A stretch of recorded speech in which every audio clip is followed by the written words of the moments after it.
ভাগৱতৰ সপ্তম স্কন্ধত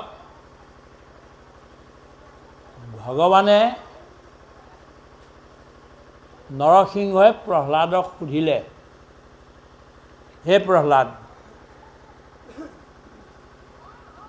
এতিয়া তোমাৰ পিতাৰটো মৃত্যু হ'ল, তেওঁৰ নিজৰ দোষৰ কাৰণে মৃত্যু হ'ল, এতিয়া তুমি ব'লা এতিয়া বৈকুণ্ঠলৈ যাওঁগৈ, মই লৈ যাওঁ তোমাক। সৰু 5 বছৰীয়া প্ৰহ্লাদে সুধিলে, প্ৰভু বৰ ভাল কথা মোক আপুনি যাবলৈ কৈছে, কিন্তু মোৰ লগৰ যিবিলাক ল'ৰা আছে সৰু সৰু, মোৰ বন্ধু বান্ধৱ যিবিলাক আছে, যিবিলাকক মই শিকাইছিলোঁ, খেলিছিলোঁ, যাৰ লগত চৰ্চা কৰিছিলোঁ, এইসকলো যাব পাৰিব নোৱাৰে? বোলে নোৱাৰে। কেলৈ? তেওঁলোকৰ সেইখিনি জ্ঞান আৰু সেইখিনি ভক্তি এতিয়ালৈকে অহা নাই, সেইকাৰণে তেওঁলোক এতিয়াই নোৱাৰে। তেতিয়া প্ৰহ্লাদে কি ক'লে, প্ৰভু যদি মোৰ লগৰীয়াসকল নাযায়, যাব নোৱাৰে, যদি এই জীৱ জন্তুবিলাক যাব নোৱাৰে, যদি এই মোৰ গছ গছনিবিলাক বৈকুণ্ঠলৈ যাব নোৱাৰে, তেতিয়া প্ৰভু মোকো নালাগে। এই গোটেইবিলাক যেতিয়া যাব, তাৰ পিছত হে মই বৈকুণ্ঠলৈ যাবলগীয়া হ'লে যাম, তাৰ আগতে কিন্তু এই গোটেইবিলাক যাব লাগিব। আপুনি যজ্ঞে মোক আশীৰ্বাদ দিয়ক, মই এইবিলাকৰ সেৱাত লাগি থাকোঁ। নত্বহম কাময়ে ৰাজ্যম ন স্বৰ্গম না পুনৰ্ভৱম কাময়ে দুঃখ তপ্তানাম প্ৰাণিনামাৰ্তিনাশনম। কোনোবা 2-4জন মানে কথা শুনি শুনি টোপনিয়ে দিছে।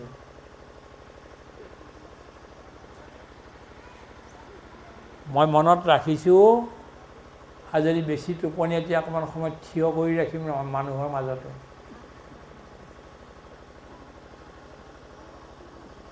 নত্বহম কাময়ে ৰাজ্যম ন স্বৰ্গম মা পুনৰ্ভৱম কাময়ে দুঃখ তপ্তানাম প্ৰাণিনামাৰ্তিনাশনম।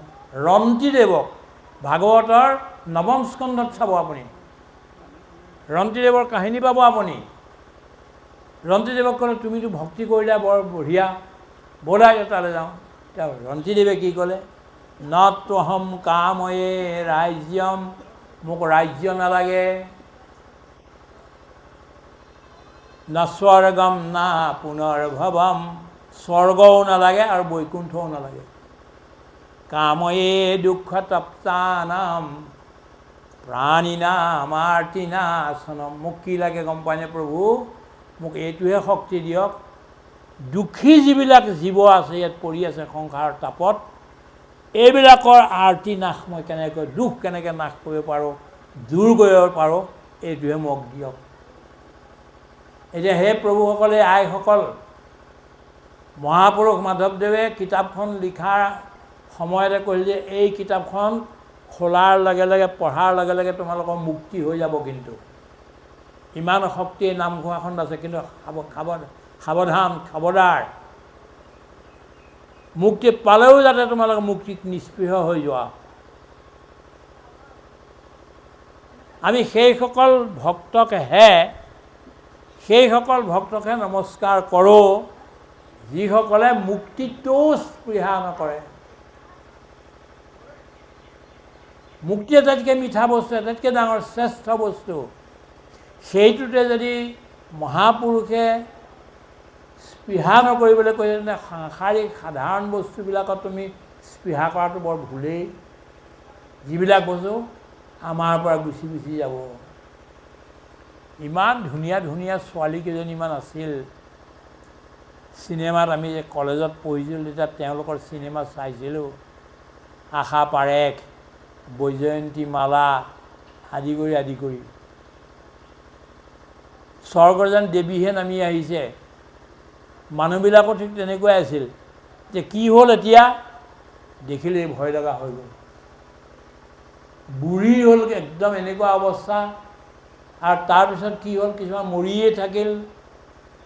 সেইধৰণে যিবিলাক ডাঙৰ ডাঙৰ এক্টৰ আছিল সেইবিলাকৰ সেই এক অৱস্থা হ'ল আৰু কালিলৈ আমাৰ এই একেটাই হ'ব। ক'ত আজি সেই ৰাজা বীৰাম, ৰণুৱা চিপাহী নিপুণ বীৰ, বনৰীয়া ঘোঁৰা গাধৈ বিহৰে, ক'ত সেই আজি ততি নীতি। পুৱা কিৰণত লাখে লাখে ফুল ফুলিছে মলয় পৰশ পাই, তাৰ কাষতেই আৰু কত শত নীৰৱে লেৰেলি শুকাই যায়। সেই নিপুণ বীৰবিলাক ক'লৈ গ'ল এতিয়া? বৰ ডাঙৰ ডাঙৰ যিবিলাক আছিলে সাহসী যোদ্ধা আছিলে, কোনো ধন নাই এতিয়া। তেওঁলোকৰ ৰাজধানীত এতিয়া বনৰীয়া গাধ আৰু ঘোঁৰাইহে মানে চৰি ফুৰে, কোনো নাই, মানুহ নাই। বৃন্দাবনলৈ যাব, এই যেতিয়া হেৰিটো পৰিক্ৰমা কৰিব গোৱৰ্ধন, তাত কিছুমান ডাঙৰ ডাঙৰ বৰ ডাঙৰ ডাঙৰ দালান আছে, কোনো নাথাকে। যিসকল আগত আছিল সেইসকলে তাত ফেঁচাইহে বাঁহ ল'লে এতিয়া। গতিকে আপোনাৰ মোৰ যিবিলাক শাৰীৰিক সৌন্দৰ্য আছে, আপোনাৰ মোৰ যিবিলাক সুন্দৰ ঘৰ দুৱাৰ আমি তৈয়াৰ কৰিলোঁ, যিবিলাক সম্পত্তি আমি ল'লোঁ, এই গোটেইবিলাক কিন্তু এদিনাখন শেষ হৈ যাব। boast of heraldry, pomp of powers, all that beauty, all that wealth ever gave, waits like the inevitable hour, the paths of glory lead but to the grave. আপোনাৰ সৌন্দৰ্যই আপোনাক ধৰি নাৰাখে, আপোনাৰ সম্পত্তি আপোনাক ধৰি নাৰাখে, আপোনাৰ ক্ষমতা আজি আপুনি চিফ মিনিষ্টাৰ হ'ব পাৰে, প্ৰাইম মিনিষ্টাৰ হ'ব পাৰে, কিছুদিনৰ পিছত আপুনি গালিহে খাব লাগিব আৰু সদায় তাত থাকিব নোৱাৰে। সেইটো পষ্ট বা সহায় দিব আপোনাক। The paths of glory lead but to the grave, চবকে শ্মশানৰ ফালেহে এদিন লৈ যাবগৈ। তাৰ অৰ্থ মই এইটো কোৱা নাই যে আপুনি ধুনীয়া ঘৰ এটা নবনাওক, বনাই লওক। সম্পত্তি আপোনাৰ একেবাৰে নকৰিব এইটো কোৱা নাই, কৰক সম্পত্তি। স্বাস্থ্যটো ভালকৈ নাৰাখিব এইটো কোৱা নাই, ধুনীয়াকৈ স্বাস্থ্যটোৰ প্ৰতি মন দিয়ক, এই গোটেইবিলাক কৰক। কিন্তু এইবিলাক in the final analysis of things, শেষত গৈ এইবিলাক এটাও নাথাকে। এইটো মনত ৰাখিবলৈ কৰক কামখিনি।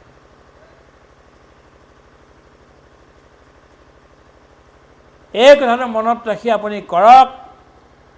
কৈ আছিলোঁ কি কথা, যে গীতা পঢ়ি পিছৰ যিবিলাক আপোনাৰ দিছে মানে মাহাত্ম্য, এইবিলাক পঢ়াৰ কোনো দৰকাৰ নাই। এইটোৱে আপোনাক বিভ্ৰান্ত কৰিব, ৰাস্তাৰ পৰা অন্যফালে স্খলিত কৰি পেলাব। সেইবোৰ পঢ়িবৰ দৰকাৰ নাই। আপুনি এইটোৱেই পঢ়ক, কৰ্মণ্যেৱাধিকাৰস্তে মা ফলেষু কদাচন, তোমাৰ কৰ্ম কৰাৰহে অধিকাৰ আছে, ফলৰ কোনো আশা নকৰিবা। আৰু এজনে সুধিলে যে ভাগৱত আমি পঢ়ি আছোঁ, আপোনাৰ ইয়াতে মই অহাৰ পিছত সুধিছে, তেখেতক অকলে উত্তৰটো দিয়াতকৈ ৰাইজৰ মাজত দিলে আৰু বেছি ভাল, সেইকাৰণে মই উত্তৰটো থৈছোঁ। কি ক'লোঁ, তেখেতে সুধিলে যে ভাগৱত পঢ়ি আছে বহুত দীঘলীয়া মানে অধ্যায়টো, আমাৰ যাবও লাগে বা আমি বহুত সময় পঢ়িলোঁ, এই কৰিলোঁ, এতিয়া গোটেইটো আমি শেষলৈকে পঢ়ি বা শেষৰ কেইটামান বাক্য পঢ়ি দিলে হ'বনে? একো পঢ়িব নালাগে। মন লগাই আপুনি পঢ়ক, য'লৈ পঢ়িলে সিমানলৈকে পঢ়ক, য'ত এৰিবলৈ মন গ'ল তাতে এৰি দিয়ক। এইবোৰ কৰি থাকিব কোনো দৰকাৰেই নাই। প্ৰহ্লাদ চৰিত্ৰ পঢ়িছে বা অন্য কিবা পঢ়িছে, উদ্ধৱ সম্বাদ পঢ়িছে, এই গোটেইবিলাক আপুনি পঢ়ি থাকক। যেতিয়া আপোনাৰ সময় হ'ব, ঈশ্বৰক প্ৰাৰ্থনা কৰি তাতে এৰি দিয়ক। কালিলৈ আকৌ পৰহিলৈহে আকৌ ধৰিব, তাৰপৰা যিকণ বাকী থাকে। গোটেই অধ্যায় যে ইমান দীঘলীয়া পঢ়ি থাকিবই লাগে এইটো নহয়, এৰি দিয়ক আপুনি। তৃতীয়জনে আৰু এটা ডাঙৰ কথা ক'লে মোক ইয়াত। এতিয়া বহুতে মোক এতিয়া শিলগুটি মাৰিব চাগে মই উত্তৰটো যদি দিওঁ।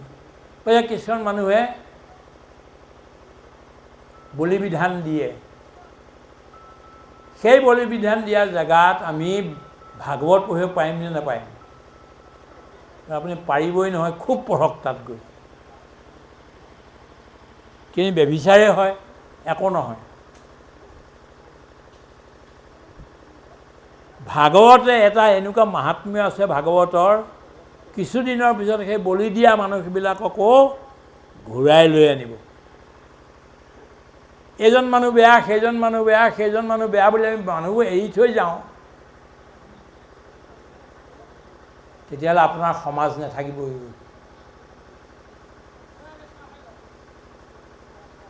আপুনি বলি নিদিব, বলি দিয়াটোক আপুনি সমৰ্থনো নকৰিব, কিন্তু আমি তলে তলে আমি চবেই বলি দিওঁ। মনে মনে কৈছোঁ কথাটো, ময়ো বলি দিওঁ। ঠাণ্ডা পানীত আনন্দ কৰি থকা মাছটো আনি পেলাই যেতিয়া ঢাপ মাৰি কাটি দিওঁ, এইটো বলি নহয় নেকি?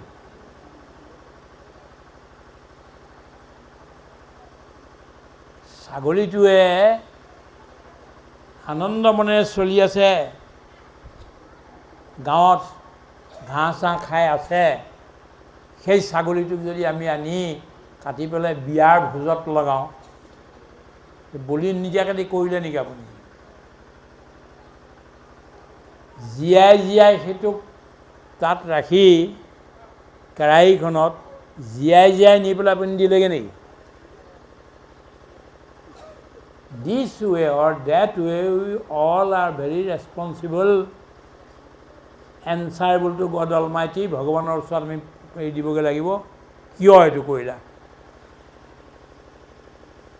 বলি নিদিয়া মানুহে আমিষ ভোজন নাখাবই, নিৰামিষ ভোজনে খাব।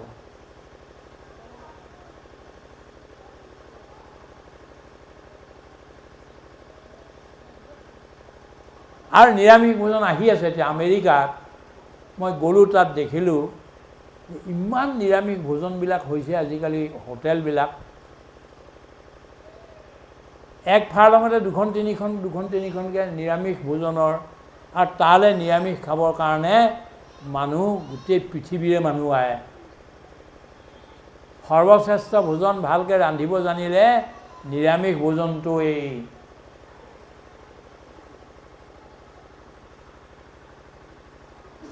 গতিকে কি কৈছোঁ আপোনাক, যদি ভাগৱত পঢ়িবলৈ মন আছে, যদি তাতো পঢ়িবলৈ আপোনাৰ মন যায়, তেতিয়াহ'লে জেগাডোখৰ চাফ চাফাই কৰি একেবাৰে এই বলিশালখনৰ ওচৰত নল'ব, বেলেগলৈ পঢ়ক আপুনি।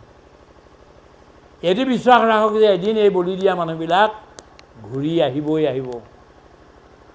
য'ত য'ত বেয়া কাম হৈ আছে তালে তালে আমি গৈ তাত ভাল কথাবিলাকৰ প্ৰচাৰ কৰিব লাগে।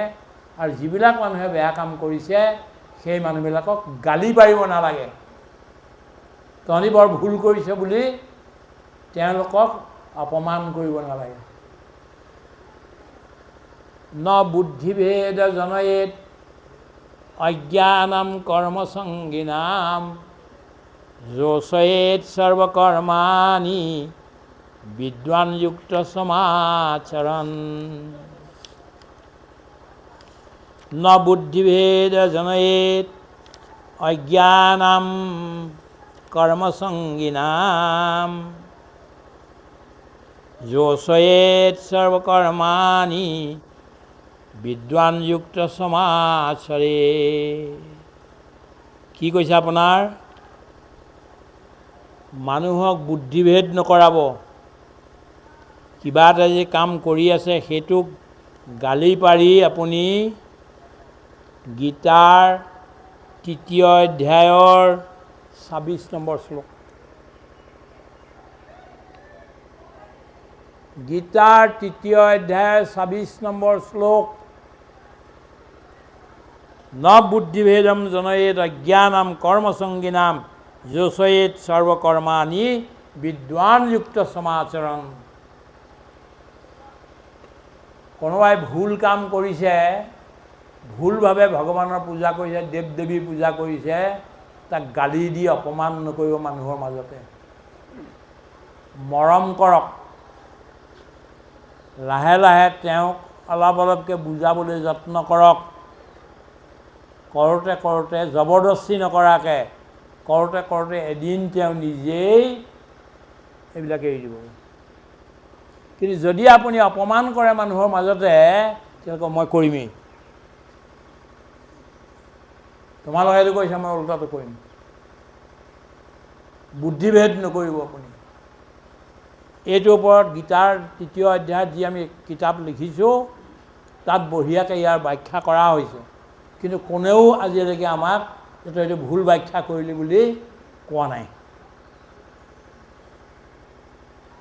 3টা কথা প্ৰশ্নৰ 3টা প্ৰশ্নৰ উত্তৰ মই দিলোঁ এতিয়া আপোনাক, যে দেৱ দেৱী পূজা কৰা ঠাইটো বা বলি বিধান কৰা ঘৰটোতো ভাগৱত পঢ়িব পাৰিনে নোৱাৰি, ভক্তি ভাৱনাৰে সেই মানুহবিলাকৰ প্ৰতি সদ্ভাৱনা ৰাখি, শ্ৰদ্ধাৰ ভাৱ ৰাখি ভাগৱত আপুনি পঢ়িব পাৰে। এইটো আশাত যে কেতিয়াবা নহয় কেতিয়াবা যিটো ভাল কাম কৰিম তাৰ কেতিয়াও মানে বিপৰীত পৰিণাম নহয়, ভালেইহে আহিব। গতিকে আপুনি পঢ়কগৈ। মহিলাসকলে ভাগৱত পঢ়িব পায়নে নাপায়, গীতা পঢ়িব পায়নে? নিশ্চয় পায়। মহিলাসকল নামঘৰৰ মণিকূটতো সোমাব পায়। মহিলাসকলে গীতা ভাগৱতো পঢ়িব পাৰে। মহিলাসকল আমাৰ গুৰু হ'ব পাৰে। মই এইবিলাক কথা গোটেই অসমৰ কাৰণে কৈছোঁ, ভাৰতৰ কাৰণে কৈছোঁ। কালিলৈ পৰহিলৈ কেতিয়াবা আপুনি ইউটিউবত পাই যাব। লুকুৱাইছোঁগৈ মই কোৱা নাই। এতিয়া মহিলাবিলাকৰ পৰা আমাৰ গুৰু ওলাব লাগে। মা আটাইতকৈ ডাঙৰ গুৰু, মাতৃৰ সমান ডাঙৰ গুৰু কোনো নাই।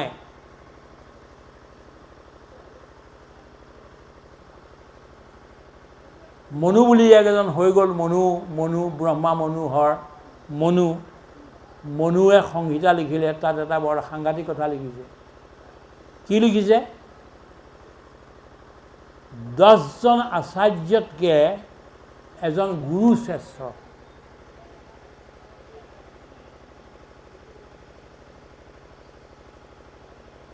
এশজন গুৰুতকৈ এজন পিতা শ্ৰেষ্ঠ। আৰু 1000জন পিতাতকৈও এগৰাকী মাতৃ শ্ৰেষ্ঠ। ভালকৈ আকৌ বুজি লওক কথা। 10জন আচাৰ্যতকৈ এজন গুৰু শ্ৰেষ্ঠ। 100জন গুৰুতকৈ এজন পিতা শ্ৰেষ্ঠ।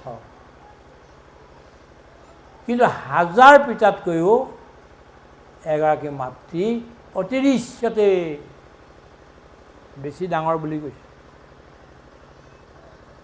মাতৃ আমাৰ ডাঙৰ গুৰু হয়েই। যদি হয়েই, সমাজতনো কিয় গুৰু হ'ব নোৱাৰিব? সমাজৰো গুৰু আইসকলৰ ফালৰ পৰাও হ'ব পাৰে আৰু হোৱাটো উচিত। এতিয়া আপোনাক গীতাৰ মাহাত্ম্য 5টা শ্লোক আছে। মই এতিয়া পঢ়ি অৰিজিনেল গীতাত শ্ৰীকৃষ্ণই কোৱা গীতা, এই গীতাত আছে, সেইটো আপোনাক এতিয়া মই পঢ়ি শুনাওঁ।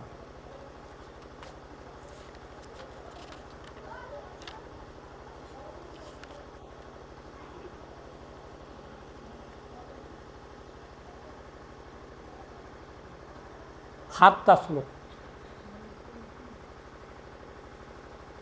এতিয়া প্ৰথমতে আছে, কি আছে চাওক। গীতা শাস্ত্ৰমিদম পুণ্যম য়াহ পঠেত প্ৰয়াতঃ পুমান বিষ্ণু পদমৱাপ্নোতি ভয়শোকাদিবৰ্জিতঃ।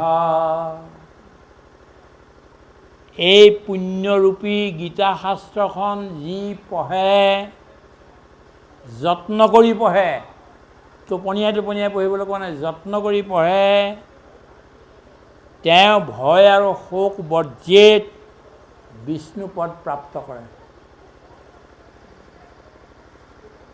প্ৰথম মহাত্ম্য। দ্বিতীয় কি?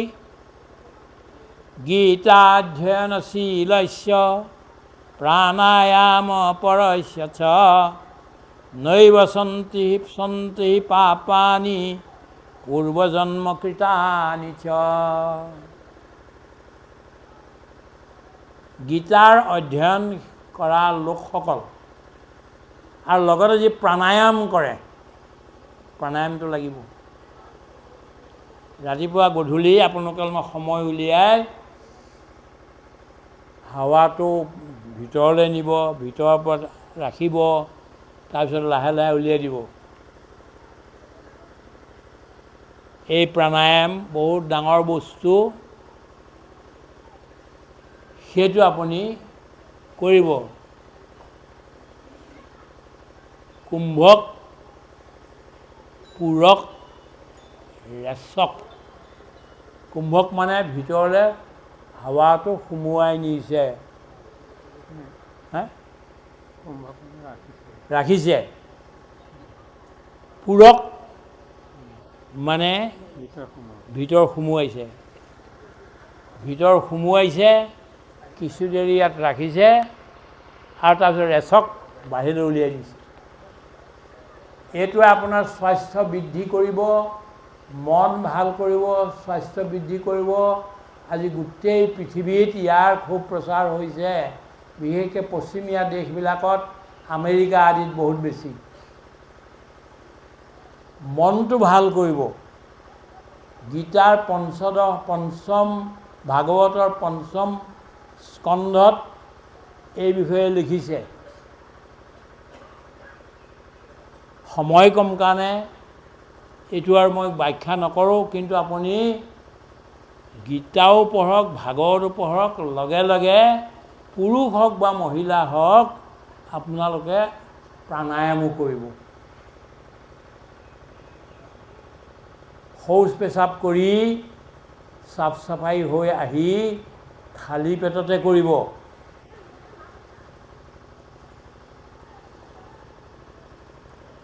মল নিৰ্মোচনম পুংসাম জলস্নানম দিনে দিনে সুকৃত গীতাম্বসী স্নানম সংসাৰমলনাশনম। বাহিৰত যদি কেনেবাকৈ মল লাগি গ'ল, বোকা লাগি গ'ল, লেতেৰা লাগি গ'ল, দিনে দিনে আপুনি জলেৰে সৈতে স্নান কৰক। কিন্তু মনৰ মলি কেনেকৈ আপুনি দূৰ কৰিব, হৃদয়ত থকা মলি কেনেকৈ দূৰ কৰিব, তাৰ কাৰণে গীতা অম্বসী স্নানম। অম্বসী মানে পানী। গীতাৰূপী জলেৰে আপুনি আপোনাৰ ভিতৰৰ যি মল আচল, এই মলটো দূৰ কৰি দিয়ক। হৃদয়ৰ মল, মনৰ মল, বুদ্ধিৰ মল, এইকেইটা বাহিৰৰ চাবোন আৰু পানীৰে নেযাব। গীতাৰ জ্ঞানৰ দ্বাৰাহে, ভাগৱতৰ জ্ঞানৰ দ্বাৰাহে যাব। সেইকাৰণে আপুনি সংসাৰৰ মল নাশ কৰিবৰ কাৰণে এইটো কৰক। গীতাসু গীতা কৰ্তব্যা কিমন্যৈ শাস্ত্ৰ বিস্তৰে ইয়া স্বয়ং পদ্মনাভস্য মুখপদ্মাত বিনিশ্চিতা। গীতাখন ধুনীয়াকৈ গাবলৈ শিকক। ভাগৱতখনটো খুব ভালকৈ গাবলৈ শিকিব। চাওক, ভাগৱত পোৱা মানে কি কেইটা জানিব লাগে, কি কেইটা হ'ব লাগিব? জ্ঞান, ধ্যান, গান, মান, এই বস্তুকেইটা জানিব লাগিব। ভাগৱত যি পঢ়ি অন্যক শুনাব, সেই ভাগৱতৰো ধ্যান কৰিব লাগিব, ভগৱান শ্ৰীকৃষ্ণৰ ধ্যান কৰিব লাগিব। জ্ঞানো তেওঁৰ হ'ব লাগিব। মান কৰিব লাগিব। কাক মান কৰিব লাগিব? শাস্ত্ৰখনক মান কৰিব লাগিব, সেই সাধুসকলৰ যিসকলে লিখিলে ঋষিমুনি সেইসকলক কৰিব লাগিব, আৰু যিসকল শ্ৰোতা আহি বহিছে, আজি আপুনি যে শ্ৰোতা হৈছে, আপোনাক কোনো প্ৰকাৰেই মোৰ ছাত্ৰ নহয়। You are not my students. আপোনালোক ভগৱান, মই বাকযজ্ঞৰে, বাণীৰূপী যজ্ঞৰে আপোনালোকৰ পূজা কৰিছোঁ। মই এজন পূজক আৰু আপুনি এজন পূজ্য। ভালকৈ কথাটো মনত ৰাখি লওক। আপোনালোক ইয়াত বহি থকা এজনো কিন্তু মোৰ ছাত্ৰ নহয়, মোৰ শিষ্য নহয়। আপোনালোক ইয়াত বহি থকা পুৰুষ মহিলা, ডাঙৰ সৰু, পঢ়া নপঢ়া, কোনো এজন মোৰ শিষ্য নহয়। মই আজিলৈকে শিষ্য বনোৱা নাই। হেমভায়ে কিমান গীতাখিনি কৰিলে, দিল্লীততো স্বামীজী আছেই, 10.5 মাহ 7.5 ঘণ্টাকৈ ভাষণ দিছোঁ ডাঙৰ ডাঙৰ মানুহবিলাকৰ। শিষ্য কাকো বনোৱা নাই মই। Nobody is my disciple. কিন্তু আপুনি মোৰ পূজনীয়, পূজাৰ যোগ্য, আৰু মই এই বাণীৰে সৈতে আপোনাৰ পূজা কৰিছোঁ। মই বাণীৰূপী স্তুতিৰ দ্বাৰা আপোনালোক সকলোৰে বাকযজ্ঞৰে পূজা কৰিছোঁ। ইয়াত কি ক'লে? গীতা, সুগীতা ভালকৈ পঢ়িবা, সুৰবিলাক বৰ ধুনীয়া হ'ব লাগিব। মই যোৰহাটৰ মানুহবিলাকৰ সুৰবিলাক বৰ বঢ়িয়া শুনো। যোৰহতীয়া মানুহে অত্যন্ত ধুনীয়াকৈ পঢ়ে। অন্যতো আছে তেনে, চবতে নাই এইটো কথা কোৱা নাই, কিন্তু বাই এণ্ড লাৰ্জ যোৰহাটৰ লোকসকলৰ বৰ ধুনীয়া ভাগৱত পঢ়াৰ, গীতা পঢ়াৰ। সুগীতা, কৰ্তব্য কিমন্যই শাস্ত্ৰ বিস্তৰে, আৰু বেছি 100 শাস্ত্ৰ পঢ়ি থাকিব কি দৰকাৰ? ইয়াত স্বয়ং পদ্মনাভ হৈছে, যিখন পদ্মনাভ নাৰায়ণৰ পৰা, বিষ্ণুৰ মুখৰ পৰা বিনিশ্চিত হ'ল, বাহিৰলৈ ওলাল। বেদবিলাক ক'ৰ পৰা ওলালে? নাকৰ পৰা ওলালে। জগত সংহৰি সুতি আছা নাৰায়ণ, প্ৰথম নিশ্বাসে বাজ ভৈল বেদ গণ। জগত সংহাৰ কৰি ভগৱান শুই আছে, প্ৰথম নিশ্বাসৰ পৰা, নাকৰ পৰা বেদ ওলাল। নাকৰ পৰা ওলোৱা বস্তুটো বেছি ভাল নে মুখৰ পৰা ওলোৱাটো ভাল? ভগৱানৰ মুখখন কি বুলি কৈছে? মুখ পদ্ম বুলি কৈছে। তাৰ পৰা বিনিশ্চিত হৈছে, ওলাইছে। এনেকুৱা গীতাখনহে পঢ়া, ভাগৱতখনো পঢ়া। ভগৱান শ্ৰীনাৰায়ণে কৈছিল প্ৰথম, এই দুটাহে পঢ়া বেছি। অন্যবিলাকে যিবিলাক লিখিছে তাত ভুল হ'ব পাৰে, কিন্তু ভগৱানৰ মুখৰ পৰা যিটো ওলাল, সেইটো কেতিয়াও ভুল হ'ব নোৱাৰে। ভাৰতামৃত সৰ্বস্বম বিষ্ণুভক্তা বিনিশ্চিতম, গীতা গংগোদকম পীত্বা পুনৰ্জন্ম ন বিদ্যতে। এই ভাৰতবৰ্ষত আপুনি যে জন্ম লৈছে, কোটি কোটি কোটি কোটি জন্মৰ পুণ্যৰ ফলস্বৰূপেহে আপুনি ভাৰতবৰ্ষত জন্ম পাইছে। অন্যবিলাক দেশত এনেকুৱা নাই, আমাৰ ইয়াত যেনেকৈ আছে সেইটো নাই। ভাৰতত জন্ম লৈছে আপুনি। ভা মানে কি? ভা মানে জ্ঞান। সংস্কৃতত ভা মানে ভগৱন্তৰ জ্ঞান। ৰত মানে যে তাতেই ৰত হৈ থাকে, completely engage in that knowledge, wisdom. That is called ৰথ। ভাৰতৰ মানুহে কোনো দিনাখনে কোনো ৰজাৰ পূজা কৰা নাই। মনত ৰাখি লওক কথাটো। কোনোবাই লৰচৰ কৰিলে মই আৰু ভাষণ এৰি দিম কিন্তু।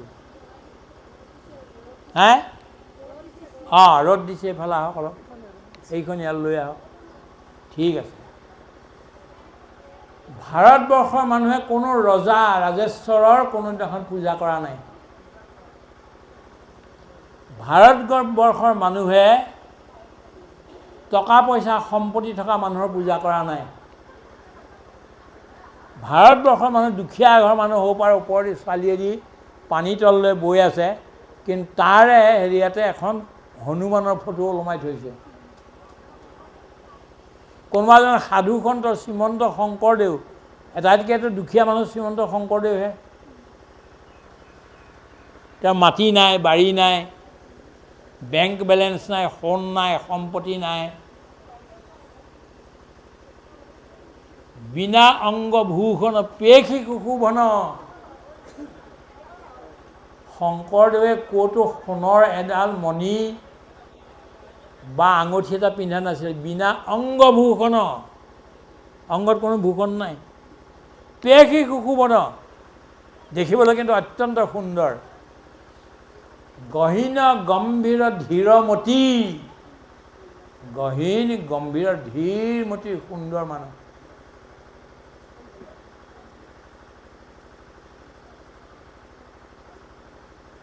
গৌৰ কলেবৰ, এই গোটেইবিলাক কথা আছে। কি ক'ব বিচাৰিছোঁ, আটাইতকৈ দুখীয়া মানুহ অসমত দুজন, এজন হ'ল শংকৰদেৱ আৰু দ্বিতীয়জন মাধৱদেৱ। শংকৰদেৱক অসমীয়া মানুহে 14 বাৰ খেদিছে। তেওঁৰ আশ্ৰম ভাঙি চিঙি লণ্ড ভণ্ড কৰি 14 বাৰ পঠিয়াইছে। আৰু মাধৱদেৱক 24 বাৰ, 24 টাইমছ।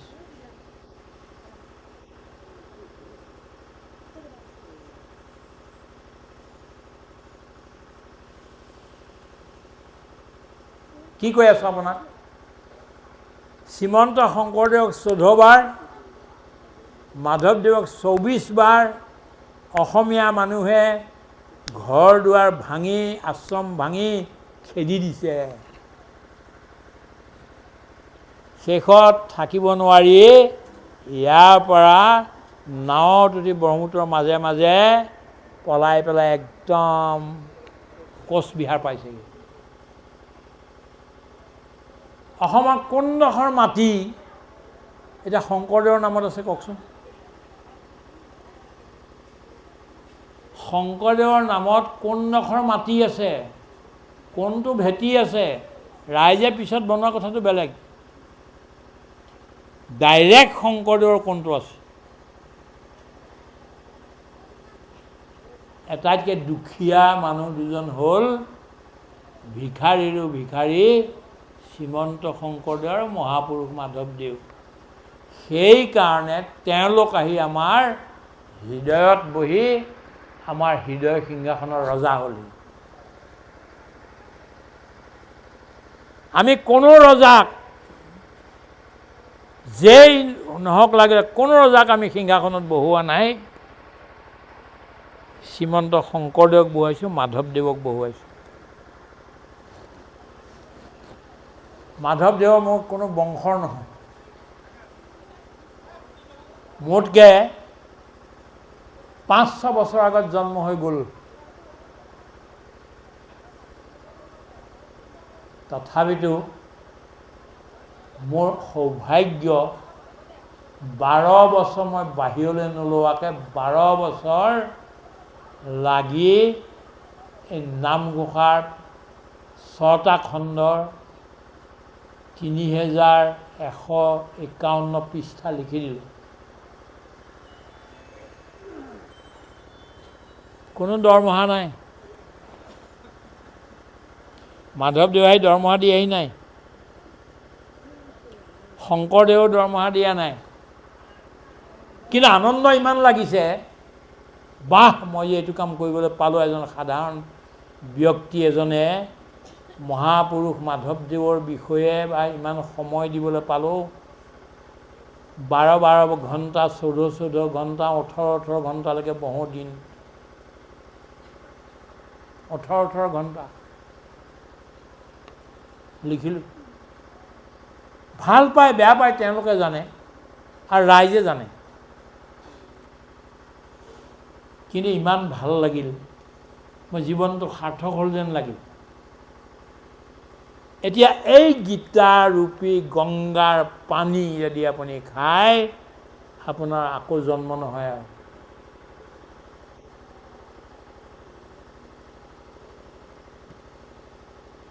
সৰ্বোপনিষদো গাৱো দুগ্ধা গোপালনন্দনঃ পাৰ্থো বৎস সুধীৰ ভোক্তা দুগ্ধম গীতামৃতম মহৎ। সকলো উপনিষদ হ'ল গাই।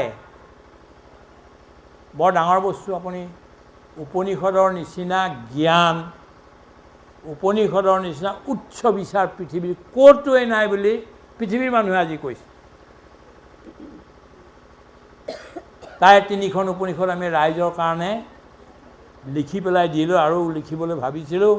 স্বামীজীয়ে ক'লে নহয়, এইটো তুমি গীতাহে লিখা। মইতো এৰি পেলাই আকৌ গীতাত লাগিলোঁ।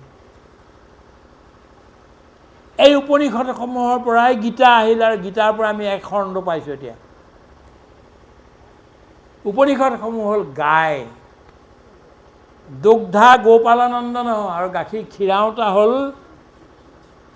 গোপালনন্দন শ্ৰীকৃষ্ণ, আৰু পাৰ্থ হ'ল দামুৰী, আৰু গীতা হ'ল কি সুধীৰ ভোক্তা, জ্ঞানী লোকসকলে ভোক্তা। দুগ্ধম গীতামৃতম মহৎ, গীতাৰূপী অমৃত দুগ্ধই মহৎ বস্তু, আৰু এইটোক এই সুকৃত লোকসকলে পান কৰে।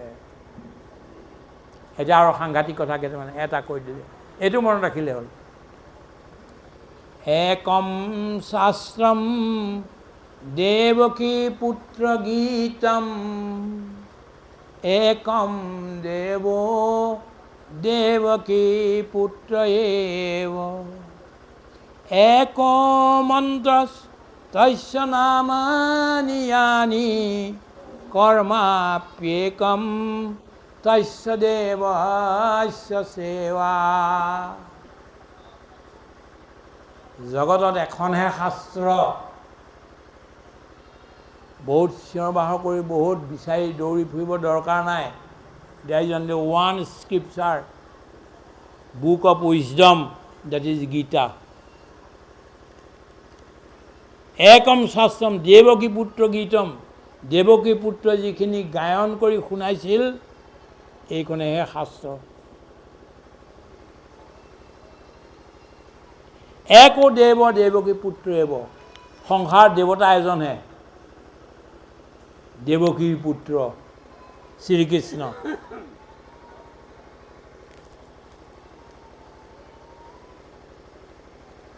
এক মন্ত্ৰস্তস্য নামানি য়ানি, এটাই হৈছে মন্ত্ৰ সংসাৰত। মন্ত্ৰ বৰ সাংঘাতিক বস্তু। আইসকল আপোনালোকে বৰ কষ্ট পাইছে, হেৰিয়াত ৰ'দ উঠিছে, আপোনালোকে অলপমান এইফালে আহক। আৰু আমাৰ দেউতাসকলে অকণমান এই কৰি দিয়ক, এইফালে এইটো মাৰি দিয়ক, বন্ধ কৰি দিয়ক। এইফালে আহক, তেখেতলোকে অলপমান এইফালে আহক, বাটটো বন্ধ কৰি দিয়ক। বছ বছ আহক, এইফালে আহি থাকক। Good, very good. হে বাৰু ভাল হৈছে, সেইটো কষ্ট পোৱাৰ পৰা টপ কৰিছে, টপ কৰিছে। ঠিক আছে, হ'ব। Good good good good good. চাব দেই, ভগৱানৰ নাম শ্ৰীকৃষ্ণ নামহে মন্ত্ৰ, আৰু কোনো মন্ত্ৰ নাই। ৰাম বোলক, কৃষ্ণ বোলক, হৰি বোলক, নাৰায়ণ বোলক, হৰে কৃষ্ণ বোলক, কৃষ্ণ হৰি ৰাম ৰাম ৰাম বোলক, এইটোহে মন্ত্ৰ। আৰু কোনো মন্ত্ৰ নাই। কৰ্মাপ্যেকম তস্য দেৱস্য সেৱা। ভগৱান শ্ৰীকৃষ্ণৰূপী দেৱতা, মহান দেৱতা, দেৱতাৰ দেৱতা, তেওঁৰ সেৱাটোহে জীৱনৰ কৰ্ম, দ্বিতীয় কোনো কৰ্ম নাই। চাৰিটা কথা আপোনাক কৈ দিলে। কি কি ক'লে? শাস্ত্ৰ এখনেই, যিটো দেৱকীৰ পুত্ৰই গাই শুনালে, মানে গীতা।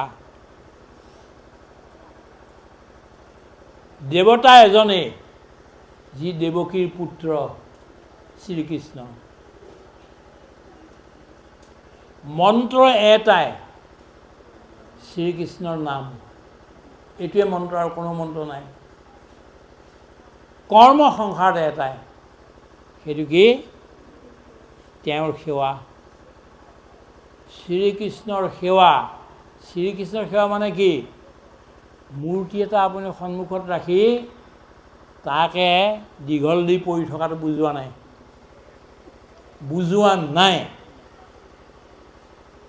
দুখীসকলৰ সেৱা কৰাটোৱে হৈছে জীৱ জন্তুৰ পৰা আৰম্ভ কৰি গৰুজনী পিয়াহত মানে আঁতুৰ হৈ আছে, তাইক এবাল্টি পানী দি দিয়াটো। তুলসী গছজোপা মানে শুকাই গৈছে, সেইজোপাক আপুনি এগিলাচ পানী দি দিয়াটো। এজন মানুহ গৈ আছে ৰাস্তাৰে, বিৰাট ক'তো তেওঁ জেগা পোৱা নাই থাকিবলৈ, মাতি আনি এসাঁজ আপুনি খুৱাই দিছে, সেইটো। চৰাই এজনী পাখিটো ভাগি গ'ল, হস্পিটেললৈ লৈ গৈ তাইক ধুনীয়াকৈ সেৱা শুশ্ৰূষা কৰি ভাল কৰি ওপৰলৈ উৰুৱাই দিয়াটো। পৰুৱা এটা পানীত পৰি গ'ল, তাক ঘাঁহ ডালে সৈতে ওপৰলৈ উঠাই ওপৰলৈ কৰি দিয়াটো। এইবিলাক হৈছে কৃষ্ণৰ সেৱা। এই কথাটো ক'ত ক'বগৈ গৈ? গীতাৰ ১১ অধ্যায়ৰ বিশ্বৰূপ দৰ্শনৰ লাষ্টৰ শ্লোকটো। মৎ কৰ্মকৃত মৎ পৰমো মদ ভক্ত সংগবৰ্জিত নিৰ্বৈৰ সৰ্বভূতেষু য়স্য মামেতি পাণ্ডৱ। মোৰ কৰ্ম যি কৰে, মোৰ কৰ্ম মানে মই যিবিলাক জীৱক জন্ম দিলোঁ, এই জন্ম দিয়া জীৱবিলাকৰ যাতে দুখ নহয়, যদি ক'ৰবাত দুখ হৈছে সেই দুখবিলাকক দূৰ কৰাৰ কামটো, এইটো হ'লে মোৰ কৰ্ম। ভকতৰ সেৱা। আমাৰ মই এই লোৱাৰ আশ্ৰমৰ বিষয়ে ইমান নাজানো, আপাৰ আশ্ৰমৰ ভকত সেৱা মানে আৰু নাম কৰি আৰু ঘৰত আৰু সভা পতাটো তেওঁলোকৰ বৰ ডাঙৰ কাম। আৰু ঘৰে ঘৰে মানুহ খুৱাব, ভকতবোৰ আনিব আৰু আনি একদম ভৰি হাত ধুৱাই নামো গোৱাব আৰু খুব খুৱাব। বৰ ভাল পায় এই কামটো তেওঁলোকে। মই এইটো ভুল বুলি কোৱা নাই, কিন্তু আপুনি চিনাকি ভকতকেইজনকে খুৱালে নহ'ব নহয়।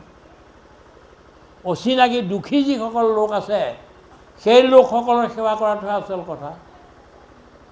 যিবিলাক জীৱ দুখত আছে, সেই দুখত থকা জীৱবিলাকক সেৱা কৰা, তেওঁলোকক সুখ দিয়া, এইটোহে আচল সেৱা, ভগৱান শ্ৰীকৃষ্ণৰ সেৱা। গতিকে প্ৰভুসকল, মই এইটো কেলৈ গাই শুনালোঁ? এইকেইটাই গীতাৰ মাহাত্ম্য, 7টা শ্লোক। তাৰ বাহিৰে যিমানবিলাক লিখিছে, সেই গোটেইবিলাক গীতাৰ বিৰুদ্ধত গৈছে। আপোনালোকৰ প্ৰশ্নৰ উত্তৰ দিলোঁ। এতিয়া মই দুটামান মোৰ কথা কৈ আৰু শেষ কৰিম। কওক। আমাৰ প্ৰভুজনৰ কিবা প্ৰশ্ন আছে বোলে? মোৰ এটা প্ৰশ্ন আছে, আপুনি ঘোষা মানে শাস্ত্ৰ এই কথা আমি বুজাই দিব লাগিব। কাৰণ মই এজন অধ্যাপক, ডিব্ৰুগড় বিশ্ববিদ্যালয়, তেখেতৰ বিশ্লেষণাত্মক বক্তৃতা শুনি আছিলোঁ। আপুনি এই ঘোষা নামে শাস্ত্ৰ ইয়াত আপুনি তিনিটা লোকৰ কথা কৈছে। অসমবাসী ৰাইজৰ কাৰণে আপুনি সেৱাৰ অৰ্থ এৰি দিছে, ভাৰতবাসী ৰাইজৰ কাৰণে আপুনি ভক্তিৰ অৰ্থ এৰি দিছে, আৰু বিশ্বৰ কাৰণে আপুনি মধুৰ অৰ্থ এৰি দিছে। এইটো মোৰ কথা নহয়, মৃণাল শইকীয়া প্ৰভু, ডিব্ৰুগড় ইউনিভাৰ্চিটি, মৃণাল বৰুৱা তেখেতে কৈছে। গতিকে এইখিনি কথা আমাক বুজাই দিলে আমি উপকৃত হ'ম। এই তিনিটা ৰসৰ কথা কৈছে। ভাৰতবৰ্ষৰ কাৰণে ভক্তিৰস, অসমৰ কাৰণে সেৱাৰস, বিশ্বৰ কাৰণে মূৰ্খ। অলপ বুজাই দিয়ে।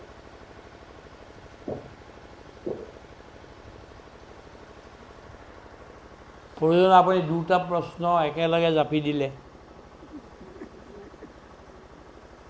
এটা হ'ল ঘোষা নামে শাস্ত্ৰ এক, আৰু দ্বিতীয়তে ঘোষাত কি কি ৰস কালে আছে এইটো।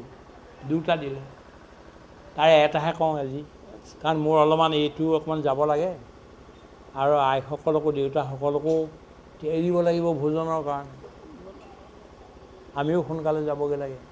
আপুনি দেৰিকৈ যাব লাগিব, আপুনি সোনকালে যাব নোৱাৰে। শ্ৰীমন্ত শংকৰদেৱ যেতিয়া যাওঁ যাওঁ হৈছে এই সংসাৰ এৰি, এই কথা মাধৱদেৱে বুজি পাইছে। কৃষ্ণ যোৱাৰ তৈয়াৰী কৰিছে, এইবোৰ অইনে বুজি পোৱা নাই, উদ্ধৱে বুজি পাইছে। বুজি পাই নিৰল স্থানলৈ লৈ গৈ তেখেতে কথাবোৰ সুধিছে, মই বুজি পাইছোঁ যে তোমাৰ কথা যিবিলাক হৈছে এইবিলাক লাগিছে যে তুমি আৰু ইয়াত বেছি দিন নাথাকা, মোকো লগত লৈ যোৱা। ঠিক তেনেকৈ মাধৱদেৱ পুৰুষেও ভাবিলে যে গুৰুজনটোতে যাবগৈ দেখিছোঁ, কি কৰা যায়, কাৰ লগত থাকিম আমি, কি লৈ পেলাই আমি আগবাঢ়িম। সেইদিনা আৰু কান্দি কান্দি সুধিলে আৰু মনে মনে। সোধাত ক'লে যে মাধৱ, মই যদিও যাম শৰীৰটোৰে যাম, কিন্তু মোৰ হৃদয়খন আৰু আত্মাত থাকিব দুটা বস্তুত, কীৰ্তন দশম এই দুটাত। যি কীৰ্তন ৰাখিব লগত দশম ৰাখিব, মোক সদায় পাই থাকিব। কীৰ্তন দশম যদি পঢ়ে তেতিয়াহ'লে মোক পাই থাকিব, মোৰ বাণীবিলাক পাই থাকিব। মই তাত আছোঁৱেই। ঘোষা নামে শাস্ত্ৰ আকৌ তুমিও লিখিবা। তুমি অলপ অলপ লিখি আছা এতিয়া, অলপ বেছি লিখা নাই এই বিষয়টোত, কিন্তু মই এতিয়া যে গুচি যাম, তেতিয়া তুমি ঘোষা নামে শাস্ত্ৰ এক এখন কিতাপ লিখিবা, যিখনৰ নাম হ'ব ঘোষা। মইতো কীৰ্তন ঘোষা লিখিলোঁ, তুমি নাম ঘোষা লিখিবা। ৰত্নাৱলী এখন লিখিবা, আৰু তাৰ মাজত তুমিও থাকিবা। আমি এটা কথা লিখিছোঁ যে এই ঘোষাখন কোনো কিতাপ নহয়, এইখন এখন অমৃতৰ অৱতাৰ। It is a direct incarnation of great nectar. ডাঙৰ এই বস্তু আৰু পৃথিৱীত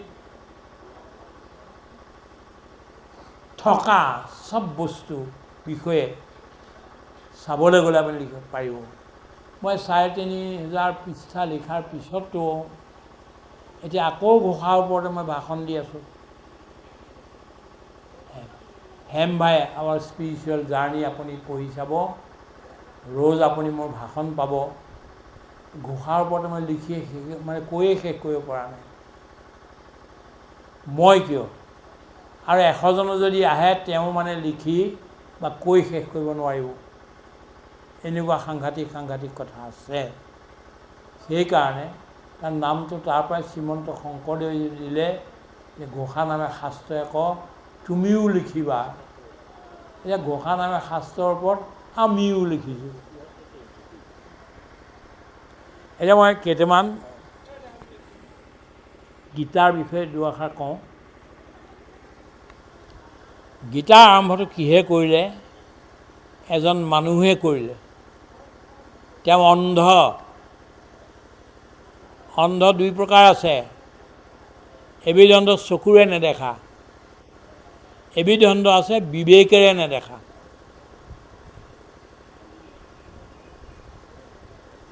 পৃথিৱীত এনেকুৱা অন্ধ দৃষ্টিহীন ব্যক্তি আছে যি মহান মহান কাম কৰি গৈছে, মহাপুৰুষ হৈ গৈছে তেওঁলোক। তাৰ ওলোটা কিছুমান অন্ধ আছে যিসকলে চকুৰেও নেদেখাৰ বিবেকো নখোলে। তেনেকুৱাজনী ব্যক্তি হ'ল ধৃতৰাষ্ট্ৰ। ধৃতৰাষ্ট্ৰ, ৰাষ্ট্ৰ মানে কি? দেশ। ধৃত মানে যি ধৰি থাকে, এৰিবলৈ মন নকৰে, খামোচ মাৰি ধৰি থাকে। আইসকল, আপোনালোকক ভাৰত চৰকাৰে এতিয়া এটা সুবিধা দিছে যে আপুনি 58 বছৰ বয়স হ'লেই ভাৰতৰ যিকোনো জেগালৈ যাবলৈ ট্ৰেইনত আপুনি 50% ফ্ৰী পাব। 100 টকা যদি দাম টিকটটোৰ, আপুনি 50 টকাতে যাব পাৰিব। আমি এতিয়া যাত্ৰা মাজে মাজে উলিয়াই থাকোঁ। এইবাৰো আমি যাম গঞা, কাশী আদিলৈ। আমাৰ এটা গ্ৰুপ ইয়াত আছে, তেখেতসকল আমাৰ মাষ্টৰ ছাৰ আছে, সেই সকলো গৈ থাকে। আপোনালোকে এইবাৰ ওলক আৰু ডিচেম্বৰ মাহৰ 16, 17, 18 তাৰিখে গঞাত যি পিতৃসকলৰ মানে শ্ৰাদ্ধ তৰ্পণ কৰেগৈ সেই গঞা, এখন ডাঙৰ মিটিং আছে, ইণ্টাৰনেশ্যনেল মিটিং আছে। তালৈ আমাৰ ইয়াৰ পৰা 100 মানতকৈ বেছি মানুহ যাব। বেলেগ বেলেগ জেগাত আমি কোটা বান্ধি দিছোঁ। আৰু ইয়াৰ শিয়ালমাৰী অঞ্চলৰ, এই অঞ্চলৰ লোকৰ কাৰণেও আমি দিম আৰু অলপ পুৰুষ মহিলা। আৰু তেওঁলোকে এটা দিন বৰ ভাল কথা কৰিছে যে অসমৰ কলা সংস্কৃতি এদিন দেখুৱাব পাৰিব, এটা ৰাতি। গতিকে শংকৰী কলা কৃষ্টি, বিহুগীত আদি আদি বিভিন্ন ধৰণৰ আমাৰ আছে, লোকগীত বহুত আছে, কিবা কিবি, এইবিলাকো দেখুৱাব পাৰিব। তেনেকুৱা ল'ৰা ছোৱালী যদি ওলায় বা আইসকল ওলায়, তেতিয়াহ'লে আমাৰ ইয়াত ক'লেই হ'ব আমাৰ হেমা হালৈ ডাঙৰীয়া। এইকেইটা এটা বৰ ডাঙৰ কাম কি কৰিলে গম পাই নাপায়।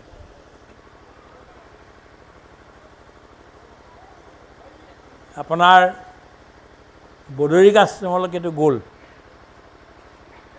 বদৰিক আশ্ৰমলৈ যোৱা মানে আটাইতকৈ ডাঙৰটো তীৰ্থ, সৰ্বশ্ৰেষ্ঠ তীৰ্থ হ'ল বদৰিক আশ্ৰম। শ্ৰী নাৰায়ণ য'ত আছিল। বদৰিক আশ্ৰমৰ পৰা এতিয়া ব্যাসৰ সেই গুহালৈ যাবগৈ লাগে, ওপৰত পাহাৰৰ। তাতে তেওঁ ভাগৱতটো কৈছে, লিখিছে। সেই লিখা ভাগৱতবোৰ কিন্তু আছে এতিয়াও, পাথৰ হৈ পেলাই সেইবিলাক এটা এটাৰ ওপৰত থাক কৰি কৰি থওঁতে বিৰাট ডাঙৰ হৈছে। এতিয়া সেইটো তালৈ যাব লাগে। ব্যাসে কৈ গৈছে, গণেশে লিখি গৈছে। সেই মানুহজন কেনেকৈ যাব? এতিয়া উপায় নাই। তথাপিতো এনেকুৱা পদ্ধতিৰে গৈ গৈ গৈ গৈ ওপৰ ওলালেগৈ। ব্যাসৰ গুফা পাই গ'লগৈ, তাত গৈ য'ত ভাগৱত মূল লিখিছিল তাত পালেগৈ। আমিও ধন্যবাদ দিছোঁ যে আপুনি গ'ল, আমাৰ লগতে এইবিলাক চব দৰ্শন হ'ল। মচুকুণ্ড স্তুতি কৰা জেগাটো কোৱা, কিছুৱে চালে কিছুৱে নাচালে, ময়ো যাব নোৱাৰিলোঁ। কিন্তু স্বামীজীহঁত গ'ল, কোনোবা কোনোবা গ'ল, আগত গৈছে। তাৰপিছত উদ্ধৱক যি জ্ঞান দিছিল, সেই জেগাডোখৰত বোলে বৰ বেলেগ এখেতৰ অনুভূতি হ'ল ঈশ্বৰৰ, সেই কথাও কৈছে। আপোনালোকে এতিয়া যাব পাৰে গঞা আৰু কাশীলৈকে। আমি ভাবিছোঁ ডিচেম্বৰ মাহৰ 16, 17, 18। গতিকে এইখিনি কথা আপোনাক ক'লোঁ। এতিয়া কৈ আছোঁ যে এই যিজন মানুহ ধৃতৰাষ্ট্ৰ, তেওঁ চকুৰেও অন্ধ, বিবেকেৰেও অন্ধ, আৰু হৃদয়ৰেও অন্ধ। যুদ্ধখন লাগিব এতিয়া, তাত সেইটো হৈ আছে। এওঁতো আৰু নেদেখে, ঘৰতে বহি চাব খুজিছে, চাবলৈ কৈছিলে ব্যাসে। তেওঁ ক'লে নাই নাই, মই চাব নোৱাৰোঁ, মোৰ ল'ৰাবিলাকে মৰিব, কেনেকৈ চাম? সঞ্জয়ক এই দিব্য দৃষ্টিটো দিয়ক। সঞ্জয়ক দি দিলে, সঞ্জয়ে কয় আৰু ধৃতৰাষ্ট্ৰই চব শুনি থাকে। তেতিয়া সঞ্জয়ক এটা কথা সুধিলে, তাৰ পৰাই গীতা আৰম্ভ। ধৰ্মক্ষেত্ৰে কুৰুক্ষেত্ৰে সমবেতায়ুয়োৎসৱঃ মামকাঃ পাণ্ডৱাশ্চৈব কিমকুৰ্বত সঞ্জয়। হে সঞ্জয়, ধৰ্মক্ষেত্ৰ কুৰুক্ষেত্ৰত মোৰ ল'ৰাবিলাক আৰু পাণ্ডুৰ ল'ৰাবিলাক এতিয়া একেলগে হৈছে যুদ্ধ কৰিবৰ কাৰণে। একেলগ হৈ কি কৰিলে কোৱা? বৰ ডাঙৰ গূঢ় অৰ্থ আছে। ধৰ্মক্ষেত্ৰ কুৰুক্ষেত্ৰ মানে কি? কুৰুক্ষেত্ৰ মানে য'ত কৰ্ম কৰে সেইটো কুৰুক্ষেত্ৰ বুলি। কুৰু নামৰ এজন ৰজাই তাত ধ্যান কৰিছিলে, সেইকাৰণে কুৰুক্ষেত্ৰ বোলে। আপুনি যদি কৰ্ম নকৰে তেতিয়াহ'লে আপোনাৰ ধৰ্ম নহয়। এই সংসাৰখন কিন্তু কৰ্মক্ষেত্ৰ, এইকাৰণে ই কুৰুক্ষেত্ৰ। যিদিনাখনে আপুনি কৰ্ম কৰিবলৈ এৰি দিলে সেইদিনাখনে আলস্য আপোনাৰ ওচৰলৈ আহিল, এলাহ চৈতানে আহি আপোনাৰ ভিতৰত সোমাই গ'ল।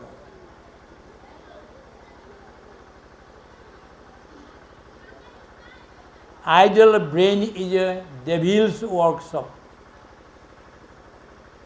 যি কাম নকৰে, ব্ৰেইনটো নচলায়, শৰীৰটো নচলায়, তাৰ জীৱনটো চৈতানৰ কৰ্মক্ষেত্ৰ,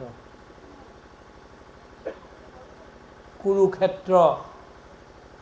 কৰ্ম কৰিব লাগিব, তেতিয়া ধৰ্ম হ'ব। আৰু কৰ্মও কেনেকৈ লাগিব? ধৰ্মযুক্ত হৈ কৰ্ম কৰিব লাগিব। ভাৰতৰ দৰ্শনটো কি? 4 পুৰুষাৰ্থ: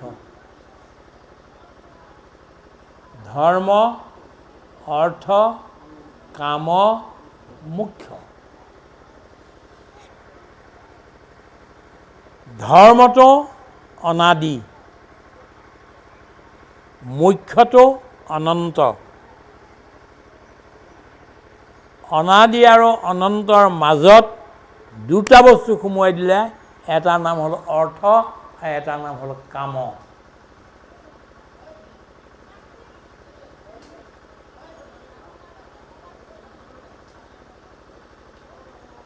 ধৰ্মৰ দ্বাৰাহে আপুনি যত্ন কৰি অৰ্থ উপাৰ্জন কৰিব লাগিব। যিবিলাকে অধৰ্মৰে অৰ্থ উপাৰ্জন কৰে তাৰ ঘৰখনত অশান্তি, নিজৰ মনত অশান্তি। ঘৰত কোনোবা এজনে ওপৰৰ ফেনত ওলমি গৈছে, কোনোবা এজনে বেয়া কাম এটাকে কৰি সমাজত মানে গোটেই পৰিয়ালটো নষ্ট কৰি দিছে। এই অধৰ্মৰে ঘটা ধনৰ দ্বাৰা।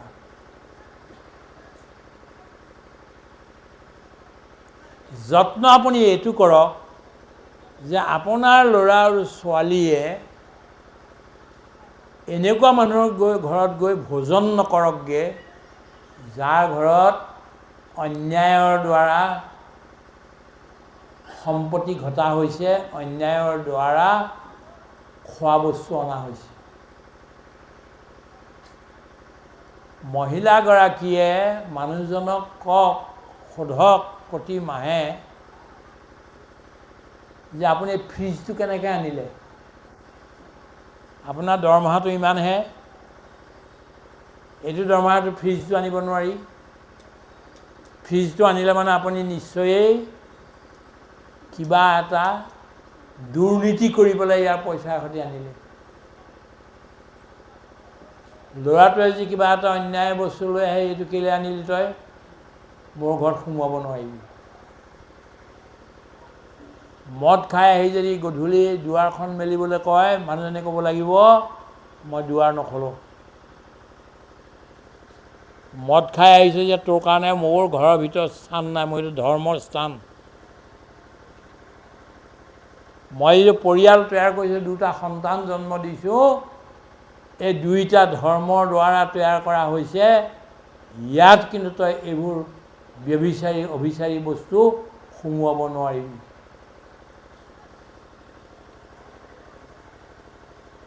মহিলাই যে ওলোটা কৰি পুতনা হৈ যায়, আহিলে ক পুতনা মোহিনী নাৰী বেশে, স্তন দিয়া শিশু মাৰি ফুৰে দেশে দেশে। মই এদিন কৈছিলোঁ বৃন্দাবনত কিমান ভাল ভাল মহিলাবোৰ আছে। স্বামীয়ে এতিয়া ক'লে বৰ ঘপকৈ উত্তৰ দিলে, বৃন্দাবনত ভাল মহিলা আছে ভক্তি কৰা, কিন্তু পুতনাওতো বৃন্দাবনত আছিল। আপুনি এতিয়া পুতনা হয় নে আইসকল নে বৃন্দাবনৰ গোপী হয়, এইটো নিজে ঠিক কৰক।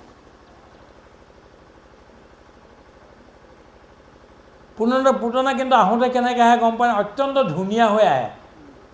এই মহিলাবিলাকৰ পুৰুষবিলাক খেতিলৈ গুচি যায়, গৰু চৰাবলৈ গুচি যায়, মহিলাবিলাকে থাকে। তাই ধুনীয়া ৰূপটো দেখি মহিলাবিলাক পিছে পিছে পাগল হৈ মুখখন মেলিব কৰি পেলাই যায়। আৰু পুতনাই কি কৰে, সেই মহিলাবিলাকৰ কোলাৰ পৰা সন্তানটো তুলি লৈ পেলাই খুৱাবলৈ ধৰে গাখীৰ। সেইটো মৰিয়ে যায়, তাক পেলাই আকৌ আগলৈ। কিন্তু মহিলাগৰাকীৰ খবৰ নাই যে মোৰ শিশুটোক এওঁ লৈ পেলাই গাখীৰ খুৱাই কি কৰিলে এইটো কৰিবলৈ সময় নাই। মানে এনেকুৱা সুন্দৰ বস্তুটো দেখি পেলাই পাহৰি পেলাই পিছে পিছে যায়। মহিলাবিলাকে যদি সংসাৰত থকা এই বজাৰ যেতিয়া ওলাইছে নহয় বস্তুসোপা, ফ্ৰিজ ওলালে আৰু কি কি ওলাইছে নতুন নতুন এই গোটেইবোৰ, এইটো লাগে এইটো নিদিয় বুলি পেলাই মুখ ডাঙৰ কৰি থাকিবলৈ হয়, পুৰুষে কি কৰিব, গৈ পেলাই ভ্ৰষ্টাচাৰ কৰি দুৰ্নীতি কৰি আপোনালোকক সন্তুষ্ট কৰিবই লাগিব। এতিয়া মহিলাসকল পুতনা হয়নে, সুপৰ্ণখা হয়নে, নাই গকুলৰ গোপী হয়, মহিলাই ঠিক কৰক। কি কৈ আছিলোঁ কথাটো, যে ধৰ্মটোক আপোনালোকে ৰাখক। আৰু ভাগৱতত মই প্ৰথমতে লিখি দিছোঁ, যিখন কিতাপ লিখিছোঁ ফুৰুহোৱা মন্দিতত, যে পুৰুষবিলাকে ভুল কৰিছে, প্ৰতিটো ভুল শুধৰোৱাৰ কাম কিন্তু মহিলাই কৰিছে। মহিলাবিলাকে ইমান ডাঙৰ দায়িত্ব লৈ জেগাই জেগাই পুৰুষবিলাকক অন্যায় পথৰ পৰা ধৰ্ম পথলৈ অনাৰ কামটো কৰিছে। আপোনাৰ ল'ৰা আপোনাৰ ছোৱালীক অধৰ্মৰ পথেদি সম্পত্তি উৎপন্ন কৰিবলৈ আপোনালোকে পাৰ্মিশ্যন নিদিব আইসকল।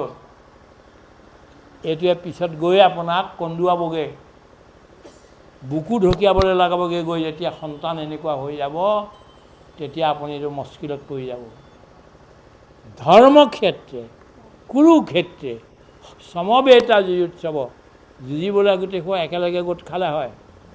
এতিয়া কি কৈছে, মা মকা মোৰ ল'ৰাবিলাক পাণ্ডৱাশ্চৈব, পাণ্ডুৰ পুত্ৰসকল, তোমালোক একেজনৰে সন্তান আছিলা, পাণ্ডু মৰি থাকিল, তোমাকে ক'লে যে আমাৰ ল'ৰাকেইটা তুমি চলাবা, নিজৰ ল'ৰাৰ আগতে। কিন্তু তুমিতো বদলি কৰি দিলা, সমাজখন ফালি দিলা তুমি। মোৰ ল'ৰাকেইটা মোৰ, আৰু বাকীকেইটা পাণ্ডু। আমাৰ ল'ৰাবোৰে কি কৰিছে বুলি কোৱাহেঁতেনে হ'লহেঁতেন, তুমি সেইটো নক'লা। মোৰ ল'ৰাকেইটাই আৰু পাণ্ডুবিলাকে কি একেলগে কৰিলে কোৱা।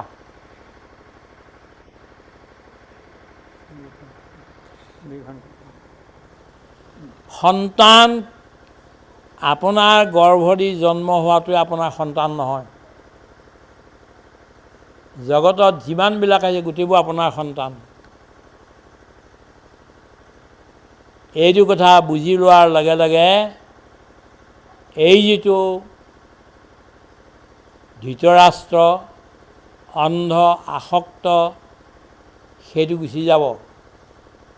চকু এতিয়া খোল খাব লাগে, বিবেক এতিয়া খোল খাব লাগে। মোৰ আৰু পাণ্ডুৰে পুত্ৰ বুলি নকৈ আমাৰ ল'ৰাবিলাকে নো কি কৰিছে সেইটো কোৱা, এইবুলি ক'ব লাগিছিল, কিন্তু এইটো নক'লে। লাষ্টত কি আছে গম পালেনে?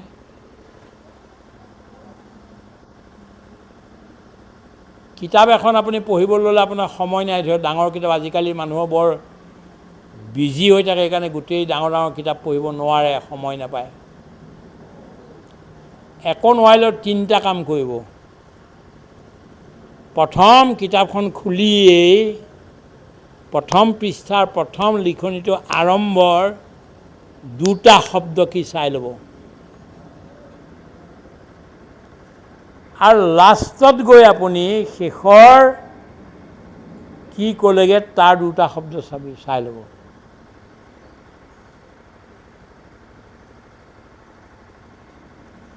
মাজতে চকুকেইটা মুদি দিব, মুদি লৈ পেলাই কিতাপখনক ধন্যবাদ দিব, দি পেলাই ঈশ্বৰক ভাবি পেলাই এনেকৈ খুলি দিব। চকুকেইটা মুদি দি পেলাই আঙুলিটো এনেকৈ তললৈ দি য'ত পৰে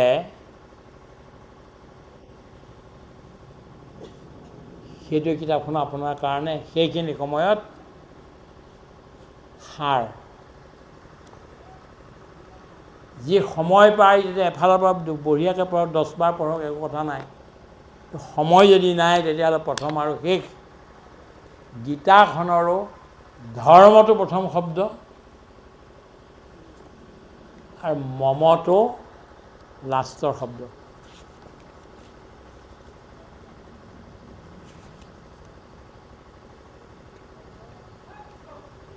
যত্ৰ যোগেশ্বৰ কৃষ্ণ যত্ৰ পাৰ্থ ধনুৰ্ধৰ তত্ৰ শ্ৰী বিজয়ী ভূতিৰ ধ্ৰুৱা নীতিৰ মতিৰ মম। মম মানে মোৰ। প্ৰথম আহিলে ধৰ্ম আৰু সেইটো আহিলে মম।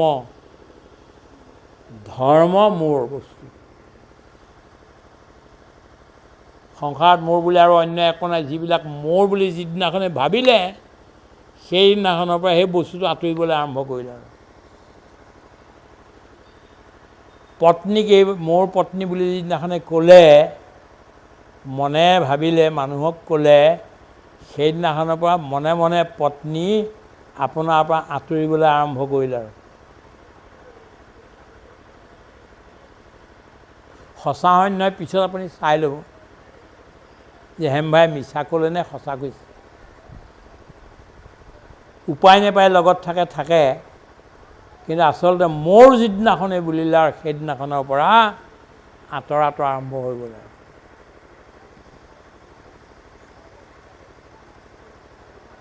যিটো বস্তু মোৰ বুলি কয়, এইখনকে মোৰ বুলি যে কৰিলোঁ, কোৱাৰ লগে লগে আজিৰ পৰা আৰম্ভ হ'ল আৰু ই মোৰ পৰা আঁতৰিব আৰু কোনোবা দিনাখন। সংসাৰত কোনো বস্তু মম নহয়, মোৰ নহয়, তোমাৰ প্ৰভু তোমাৰ। মোক যে পত্নীগৰাকী দিলে, মই অকলশৰীয়া এটা জীৱনত চলিব লাগে, ভগৱানে এইটো কথা বুজি পেলাই গকুল আৰু বৃন্দাবনৰ পৰা এগৰাকী গোপী আনি পেলাই মোক দিলেহি। মোৰ নহয় কিন্তু। ল'ৰা ছোৱালী এহাল দিলে, এইবিলাক গকুলৰ গোপ বালক গোপ বালিকা এইবিলাক আহি মোৰ জীৱনত সহায় কৰিবৰ কাৰণে আহিছে। মোৰ নহয়, মোৰ নহয়। যদি বেছিদিন আপুনি আপোনাৰ যিকোনো বস্তু লগত ৰাখিবলৈ বিচাৰে, তেতিয়া মোৰ বুলি নক'ব,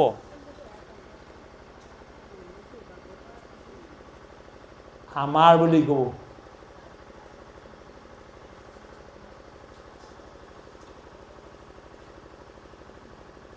ধৰ্মহে মোৰ, ধৰ্মহে মোৰ, বাকী সংসাৰৰ কোনো বস্তু মোৰ নহয়। আপোনাৰ চুলিগুচা যাওঁতে আপোনাক সুধি পেলাই গৈছিল নে পাৰ্মিশ্যন লৈ? দাঁতকেইটা যাওঁতে আপোনাক পাৰ্মিশ্যন লৈ দৰখাস্ত দি গৈছিল নে? নাই যোৱা। ডেকা আছিল যে বুঢ়া হ'ল, ডেকাৰ পৰা বুঢ়া হওঁতে প্ৰস্থান কৰোঁতে আপোনাক কৈছিল নে মই যাওঁনে বুলি কিবা পাৰ্মিশ্যন লৈছিল নে? যদি পাৰ্মিশ্যন নোলোৱাকৈ যিটো বস্তু যাব পাৰে সেইটো মোৰ কেনেকৈ হ'ল? যিটো বস্তু আপোনাৰ পাৰ্মিশ্যন নোলোৱাকৈ গুচি যায় সেইটো মোৰ কেতিয়াও নহয়। আহিল আৰু গ'ল। মোৰ সেইটো বস্তু যিটো সদায় আগতো আছিল আৰু বৰ্তমানো আছে আৰু বহুত আগলৈকে থাকিব। আপোনাৰ লগত কেৱল ধৰ্মহে যাব, দ্ৰৌপদীও নাযায়, সহদেৱো নাযায়, নকুলো নাযায়, ভীমো নাযায়, অৰ্জুনো নাযায়, ক'লা কুকুৰটোহে যাব ধৰ্ম।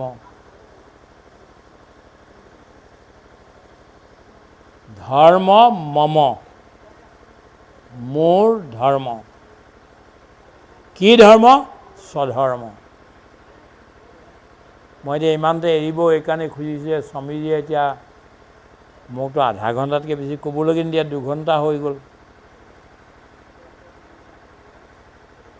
কিন্তু মোৰ ইচ্ছা আছে জীৱনৰ লাষ্টৰ সময়ত এতিয়া বহু মানুহে মোক নিমন্ত্ৰণ দিছে আকৌ গীতা শিবিৰ কৰিব লাগে, ভাগৱতৰ শিবিৰ কৰিব লাগে, 7 দিনৰ কৰিব লাগে আদি আদি। ইয়াতো কৰিবলৈ মন আছে মোৰ। বেছি মানুহৰ আৱশ্যকো নাই, অলপ হ'লেই হ'ব।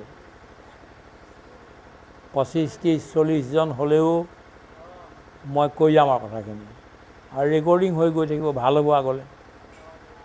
সেইটো আপোনালোকৰ কথা, মই নকওঁ, কাৰণ মোক নিমন্ত্ৰণ গোটেই অসমত বহুত আছে। এতিয়া আমি যাব লাগে কেইদিনমানৰ পিছতে জগন্নাথপুৰীত ভাষণ দিবলৈ। 2 জনৰ কাৰণে এৰোপ্লেনৰ টিকট ঠিকেই কৰি দিলে। গয়াতো ভাষণ দিবগৈ লাগে, অসমৰ বাহিৰতো ভাষণ দিবগৈ লাগে। সময়েই নাই, তাতে মই লিখিব লাগে। বহুবিলাক মই টেলিফোনেই নধৰোঁ, স্বামীজীয়ে ধৰি উত্তৰ দিয়ে। তথাপিতো সময় দিম বুলি কৈছে, মই দিম কিছু সময়, যদি আপোনালোকে বিচাৰে। কেতিয়াবা কোনোবা জীয়াই যদি থাকোঁ, শুকানৰ দিনত, বাৰিষা দিনত নহয়, তেতিয়া আপোনালোকে আৰু শুনিব ভাল কথা। ইমানকে কৈ, আৰু এই পৰিয়ালটোৱে ইমান বঢ়িয়া কাম কৰিলে, ইমান সংস্কাৰী কাম এটা কৰি এই লোকসকলক ইয়াত একেলগে গোটালে আৰু ভগৱন্তৰ কথা শুনালে, তাৰ কাৰণে পৰিয়ালটোক আমি বহু বহু ধন্যবাদ দিছোঁ। ভগৱানেও ধন্যবাদ দিব। আজিকালি মোৰ এটাই কাম, কি কাম? প্ৰেম, মৰম চেনেহ বঢ়োৱা। মোৰ স্ত্ৰী পুৰুষৰ কথা নাই, বগা ক'লাৰ কথা নাই, হিন্দু মুছলমান খ্ৰীষ্টান বৌদ্ধ এইটোৰো কথা নাই, কবীৰপন্থী চৈতন্যপন্থী শংকৰদেৱপন্থী এইবোৰ নাই। মোৰ কাৰণে কেৱল মানুহে আছে। যিকোনো ফালৰ পৰা আপুনি যাওক। মমা বৰ্তমানুবৰ্তন্তে মনুষ্য পাৰ্থ সৰ্বশ। হে অৰ্জুন, মোৰ ফালে সকলো ফালৰ পৰাই মানুহ আহিব পাৰে, কেৱল পশ্চিমৰ ফালৰ পৰা পূবলৈ আহিব এইটোৱেই নহয়। যিকোনো আপুনি হৰে ৰাম হৰে কৃষ্ণ কওক, পাই যাবগৈ। জয় জয় ৰাম কৃষ্ণ হৰি বলক, তেতিয়াও চলিব। নাৰায়ণ নাৰায়ণ কওক, তথাপিতো চলিব। যি ধৰণৰ কৰে এই ধৰণে হ'ব, আৰু কথা গোটেইবিলাক একেই। গতিকে আপোনালোকে যদি নিমন্ত্ৰণ কৰে, বহুত খৰচাও কৰিব আৱশ্যক নাই। এই যদি কৰে আৰু শুনিবলৈ বিচাৰে, মোক মাতিলে 1 বছৰ 2 বছৰ কেতিয়াবা মই হয়তো সময় দিব পাৰোঁ। গতিকে সেই গোটেইবিলাক চিন্তা কৰি আজি যে এইখিনি দিলে, বহু পুৰণা লোকক, হৃদয়ৰ লগত আমাৰ সম্বন্ধিত লোক আজি ইয়াত পাই গ'লোঁ, তাৰ কাৰণে বহুত আনন্দিত। আৰু বহুত নতুন লোক আহিছে, সেই সকলকো ধন্যবাদ দি মোৰ বক্তব্য ইমানতে সমাপ্ত কৰিছোঁ। আৰু যদি কিবা ভুল ভ্ৰান্তি হৈছে তাৰ কাৰণে সমস্তজনৰ চৰণত সেৱা জনাই ক্ষমা খোজা হৈছে। হৰি ওম। শ্ৰীমন্ত